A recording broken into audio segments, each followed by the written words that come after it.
पैसा सगळ्यांच्या आयुष्यातला महत्वाचा प्रॉब्लेम आहे. तर आता आपल्या ऑडियन्सला जितक्या तुम्हाला रेमेडीज देता येतील पैशाबद्दलच्या त्या सगळ्या रेमेडीज तुम्ही आज द्या. हा गुरुपर्वत आहे. बरोबर. हे ना मॅम, हे हा गुरुपर्वत आहे. आता गजकेसरी योगाचं मी सांगते. मी एका पॉडकास्ट मध्ये तुम्हाला सांगितलं, पण गजकेसरी योग हळदी घ्यायची. हळदी गुरुग्रहामध्ये येते. बरोबर. आणि गजकेसरी योग गुरु आणि चंद्राची युती मिळून गजकेसरी योग तयार होतो. बरोबर का? बरोबर. हळदी आणि त्याच्यामध्ये पाणी मिक्स करायचं. पाणी चंद्राला.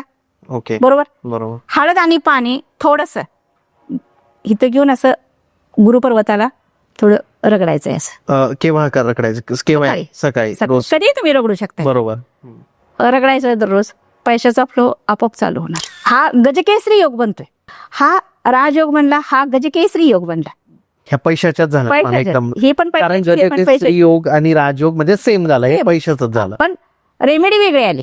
रेमेडी आणि तुम्ही घरामध्ये करू शकता. खर्च न करता रेमेडीज सगळ्या मेन म्हणजे असं नाही की ही पूजा करा मग 5,000 द्या, मग 15,000 द्या, 20,000 द्या, असं काही नाही. हळद आपल्या किचन मध्ये सर्व लेडीजला भेटू शकते. बरोबर.